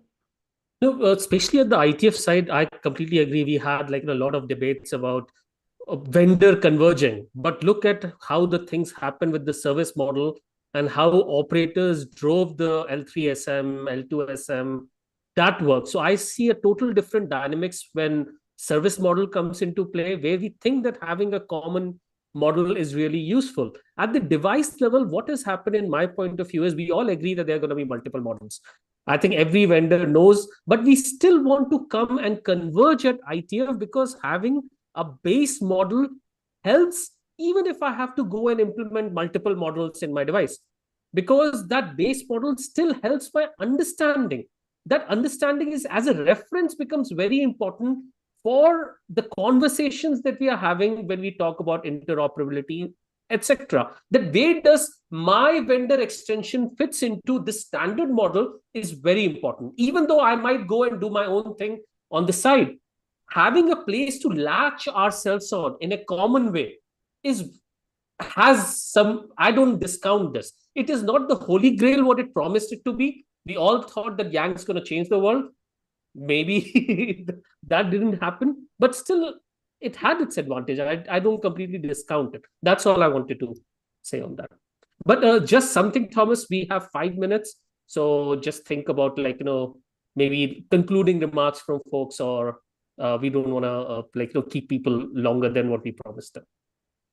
Absolutely. So are there any final comments or remarks before we are closing the call? Things you would like to communicate to the audience, or maybe the audience want to feedback to the panelists? If anybody want to speak, just raise your hands and I can give you the mic access. I'll speak at the end because I don't want to speak more than I already have. Yeah, it's been a great discussion. Thanks to everyone for their perspective. Thanks, Kanan. I'd be interested in if the audience thinks it's worthwhile to pursue the standards that we were just talking about, whether we need them or not. So, and let me just tell you, I would probably say yes. We're doing it today in the absence of a standard, and that's okay. That works for us. us, and it works for other organizations, and they may be doing something completely different than we are. But if I want to share information with that other organization, let's say my network provider is Thomas, and I want to share with him, it would make that eminently more easy to do. So that's where I would see the value, but I wonder what everybody else thinks. I want to pick up on that, Mike. This is exactly like on what we want to do with anomaly detection. We want to actually share incidents with other operators. So their interoperability for data is really important. Otherwise, you know, things get just too complicated to do that. And I agree on that one. I gotta throw something in, Thomas. Is like the minute you share with other people, you also sharing with hackers who say, I see that my hacks number 3, 5, and 6 are no longer working. I shall concentrate on 2, 8, and 4, which have not been discovered. Yep. My point is you don't need to get the data in a model. I think Dhruv made a good point. I really like what Dhruv said, which is it's been important to see that from a network model, from a service model, so to speak, there has been value in having the operators, which is the users, drive the design of it so that we have a more consistent model there, so to speak. When it comes to devices, it's different. And therefore, I believe Dhruv is a good point, and I agree with him that depending on where you are, focusing what we are trying to do from a standards perspective would be useful. My last point is, I think at the end of the day, the proof of the pudding is in the eating. Mike, I'm confident 10 years from now, you'll be doing the same thing that we are doing today, except with 5 new more protocols, maybe 1 gone, maybe SNMP will be around forever. I'm willing to take money bets on that, simply because of the fact that there is no gravity for any vendor to sit down and agree on a device model. BGP, for example, EVPN, just take EVPN. It's a standard. Everybody agrees it's a standard. Everyone's written. You can't have Arista, Cisco, Juniper, Cumulus, Sonic, SR Linux agree on how to do that right. Every one of them has a completely different implementation. Have them try and give you a model that works because it's completely different. You'll just get 6 models. And it's up to the tool operators to figure that out. Dinesh, I gotta throw, sorry. Somebody needs to just mute me. So Dinesh, in fact, the incentives are the other way. Because every vendor wants you to just buy his product, nobody else's product. So the incentive is exactly the other way, is just use mine. Exactly, you're right. And I'm saying that precise reason is why this attempt to create a unified model, not at the service level, as Dhruv pointed out, there is value there. Or if it's not driven by the users, it won't work. And we got to learn not to focus on the technology. As Benoit said, I have seen we are always behind the curve. Networking is always behind the curve of where the compute is. And we always seem to pick the wrong thing to focus on. XML is a classic example. I think let's close the call here. We are on the top of the hour. I think it's a good closing moment. So first of all, thanks a lot for everybody participating. Yeah, so we all, I think, agree network management requires a holistic network view so that we can operate, perform changes on the network. And yeah, let's leave it at there. And thanks a lot for the time. It was a pleasure to talk with you guys. See you. Thank you all. Thank you. Thank you. Thank you everyone for having me. Thank you, everybody.